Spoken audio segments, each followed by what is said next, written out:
Hi, this is Maddie Grossnicklaus, South Salem graduate of 2020. 0, 1. Let's get started. Today we're joined by 2020 graduate Maddie Grossnicklaus. Maddie's years as a Saxon were full of IB classes. She participated in track, cheer, and orchestra and band, and so much more. After her Saxon years, Maddie double majored in Aerospace Engineering and Statistics and Data Science from the University of Arizona. During her time as a Wildcat, she served as the Panhellenic VP of membership for the university system, where she used her platform to create mental health programming as well as promote student safety and sexual assault prevention and awareness for 5,000 women in the U of A Greek system. She also used her senior project to develop a military-grade drone defense system, and now currently lives in Tennessee working as a Department of Defense civilian aerospace engineer for the United States Air Force. Maddie, welcome. We are so pumped to have you join us today. Tell us a little bit more about what you've got going on in life. And my guess is there's probably things that are top secret we can't know about, but tell us the things we can. Yeah, so I just graduated from the University of Arizona. I spent a good amount of time in that leadership role with Panhellenic, which was a great opportunity to develop my leadership skills, but as well as a lot of soft skills. Like, who knew sending emails had a lot to learn? But that was a really great experience to meet a bunch of people. And as you said, I was able to help promote safety on campus, as well as emphasize mental health. It's definitely something that you struggle with in college, no matter who you are.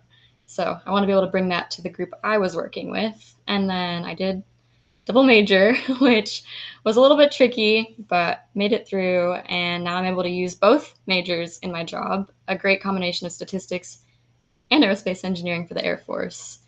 And then I also did work with Raytheon there at the end of my time at the University of Arizona, developing that drone system, which was a great way to learn how to work with interdisciplinary teams and also have hands-on experience and be able to apply the engineering process, which you don't really see at any other point in high school or college. If I remember right from some of our conversations in high school, you always had an interest in going into that area of study, and the sciences and the maths were definitely one of your strengths among many. Let's start with the leadership side of things. For you, what propelled you into that position, and how did you find your strength and identify, like, okay, I got this? And whether it's sending an email or whether it's advocating for your classmates, where did that strength come from? And how did you find yourself in those spaces? I'd say it came pretty naturally. From my freshman year, I participated first in an anti-racism book club through Greek life, and then I was able to be a co-leader my second semester of freshman year. So that's kind of where the leadership started. And then my sophomore year, I was able to serve as a small group leader in my sorority, which is just bringing in the new members and helping them acclimate to college. And that's where I started sort of advocating for taking personal safety into our own hands and teaching people what they can do to stay safe. Then my junior year, I became a recruitment counselor. I don't really know how to describe that. It's like the person who guides freshmen again through the recruitment process in Greek life. So I graduated from 8 small group leaders to 20 people in my RC group. And so I was able to be there for them in the same way I was in the small group setting. And then from being a recruitment counselor, I sort of stepped away from my individual sorority and was then working with the whole Greek system at that point. So yeah, it just kind of naturally progressed to getting onto the executive board. That sounds like a full-time job, and you were a double major. Talk about that and balancing it all. What can you tell us there? Well, it was a full-time job. I also worked in the athletic department that same time. I was a tutor for the athletic program, and then I did have double major. I also had a minor, so I was all over the place. But especially when I had 2 jobs and all my classes, I think a lot of it was just kind of planning ahead of time, and you kind of have to make time for yourself as well. So with all that homework and wanting to hit the gym and going to work and all that sort of thing, you kind of run out of time to, sit and watch a show. So kind of had to like schedule my sleep, which sounds silly, but yeah, I just would say Sundays were such a reset day to sort of look at my week and plan ahead and make sure I had all my homework assignments that I needed to get. That way I wasn't missing anything. And then some of the things I did do, like I enjoyed tutoring. It was a really rewarding thing. So that wasn't necessarily something that took away from my energy. But yeah, definitely staying organized is huge. Making sure you make time for yourself is big. Yeah, talk a little bit more about those 4 years in Arizona and any hardships you faced, anything that you had to overcome in taking on all of that you did and leading in the ways that you did. Yeah, speak to some of that. I would definitely say they'll say it in high school, you always hear like college is so much different, but you like don't fully understand what that means till you get there. So I definitely had a little bit of a learning curve, especially freshman year was COVID still, 2020. So we had all online classes. I was trying to take physics online, which is difficult. So I definitely did. I was a 4.0 student in high school, and all of a sudden I'm getting D's like that. That was so tough. But I would say not letting those get you down, especially even if you did fail a class, you can always retake it. I know engineering, I started out with like 300 people in my major. I ended with 50. And Shoot. so those bad grades definitely can be discouraging to a lot of people. I had at least 4 friends switch their majors right off the bat. And so being able to give yourself space to learn and grow, viewing those what you could call failures as a learning opportunity, something I had to get good at. It's not a reflection of you, it just gives you an opportunity to grow. And so retaking those classes or changing your study habits to figure out what's going to help, it was hard because I was a little bit used to what I did in high school. So making that shift was something I had to do to succeed. Yeah, that motivation has always struck me about you, that you've had that inner drive, you've had that inner determination. Was that something that you were born with? Was that something that you developed to stick to it in the midst of, like, as you're watching this attrition from 300 students down to 50? Why were you one of the 50, Maddie? What is it about you that that made you that person?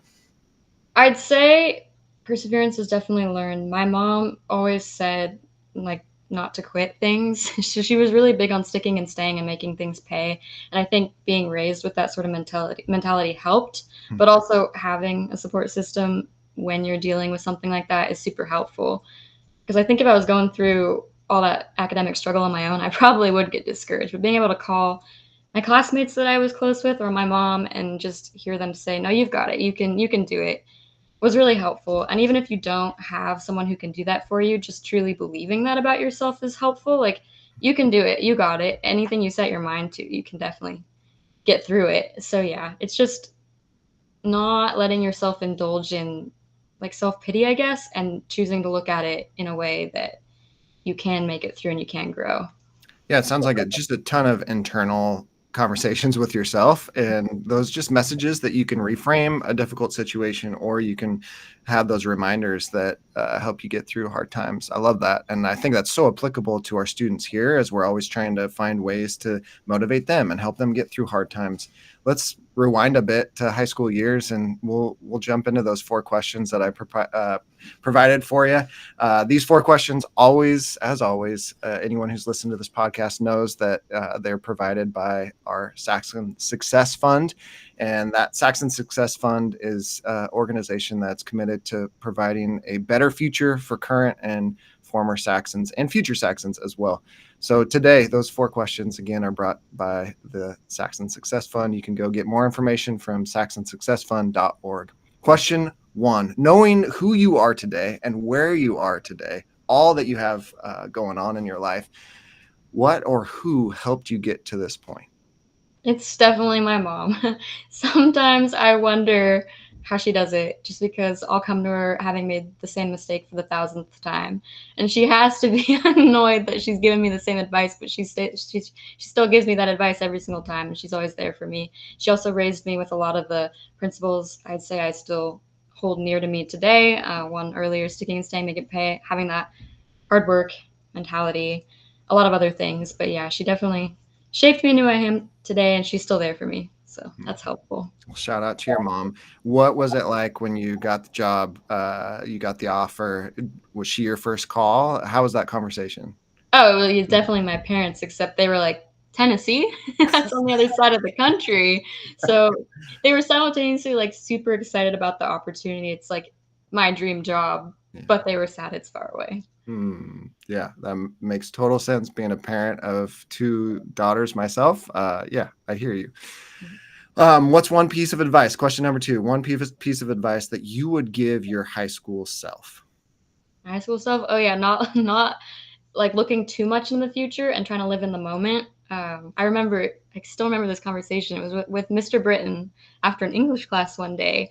I think he asked something along the lines of like, "Are you looking forward to April? Because that's like when all the college decisions come out." I'm like, "Of course I am," but I was scared that I was. This was in like December, January. I was scared that I was putting too much emphasis on where I was going. That I was just waiting to get to the end of my high school career and not enjoying those last moments with my peers.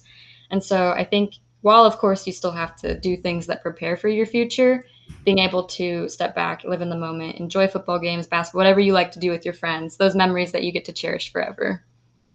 Yeah, we're in the middle of college season and application season right now. Talk a little bit about what that process was like for you in making that decision. Like, what was your filter? What allowed you to narrow down to U of A? How'd you make those decisions?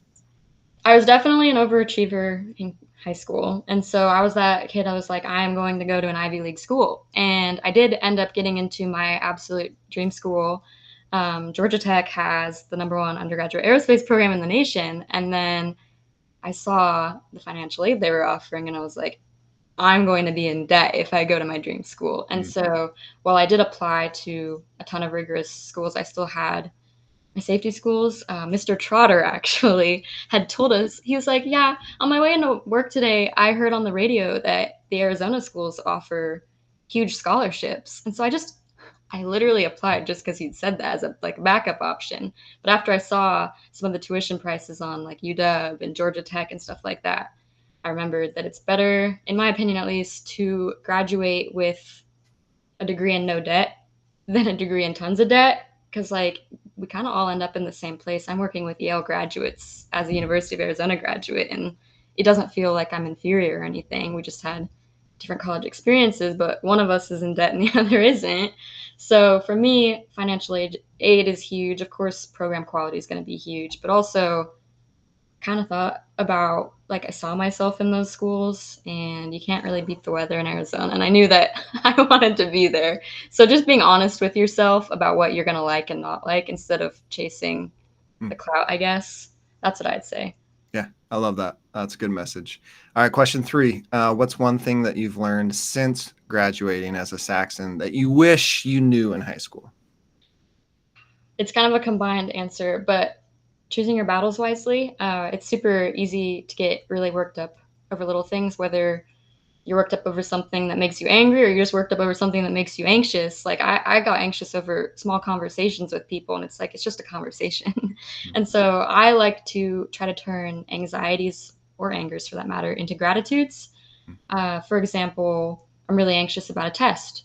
Well, how amazing is it that I get to take a test? Like that's a really great opportunity to be able to pursue an education. And so that's something that took me a while to get to. It's hard.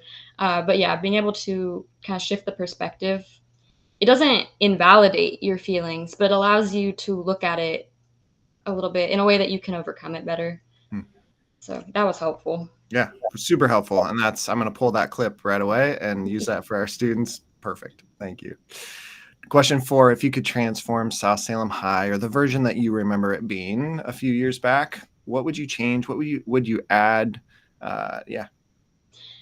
South Salem has a really unique environment on its own. So I don't have much to say. Like I'll talk to people outside of Oregon and I'm like, wow, we were really lucky. But I don't know if this has changed, but we don't really have engineering opportunities. And yeah, there's so much to engineering. You got like the design process, manufacturing, testing, like they're all drastically different. And I honestly didn't really know what engineering was till I was halfway through my degree. So I would definitely try to figure out how to expose students who are interested to that earlier.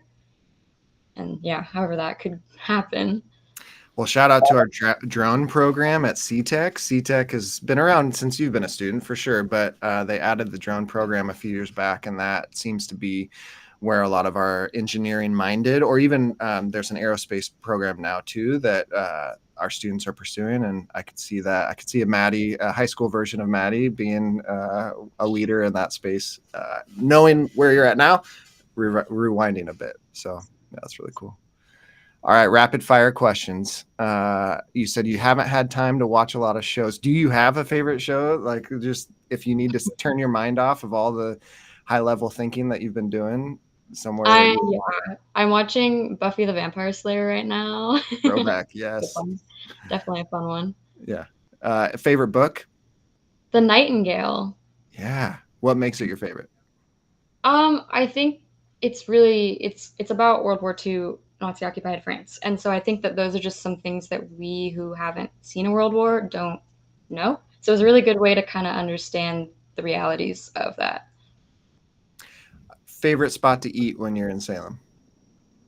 In Salem, La Hacienda, but I'm always going to drive to Newport and get Geno's. So, Okay. yeah. The class in high school that you've used most in college or life? Oh, physics. Easily. Yeah. I emailed Mr. Miller recently when I was graduating to tell him how much I used IB physics in my senior design project with Raytheon. It was crazy. Oh, that's really great. Yeah. Did you find that there were lessons that you were taking from some of those IB classes, or even just general ed, non-IB classes, that you found beneficial to you in high school or in college? Yeah. People will always say, especially with engineering, that it's less about what you learn and more about how you learn. And so IB definitely sets you up well to understand problem solving. If you have that background from any classes in high school with problem solving, you'll be set. Any teachers or staff members you want to give a shout out to? I had to think about this because I have so many. Definitely, You've got time. On my end, you've got time. definitely Mr. Miller, Mr. Trotter. Those two helped me get to where I am today in college. Mr. Britton, definitely. I enjoyed Mr. Burdakin in orchestra. Coach Short and Waits, a lot of my favorite classes right there. So. Oh, perfect. Okay, I'll make sure they're all aware. You have a favorite place that you've traveled? Switzerland. Yeah. Love that. That's on my bucket list. My wife and I have both identified Switzerland as the place we have to go soon. Yeah. Maddie, what am I not asking you that would be helpful for me to, as we try to use this clip or use clips here and there to educate our students, prepare our students, motivate our students? What would be helpful for us to know about you? I gotta think. I feel like surprise question. I know. I'm like, Oh, okay. This isn't really about me, but I feel like it's something that's applicable to students that are starting life. Making friends once you're no longer in an organized space like high school or college. That's terrifying. I mean, not everyone's going to move across the country alone, but I'm an introvert and I don't really like change.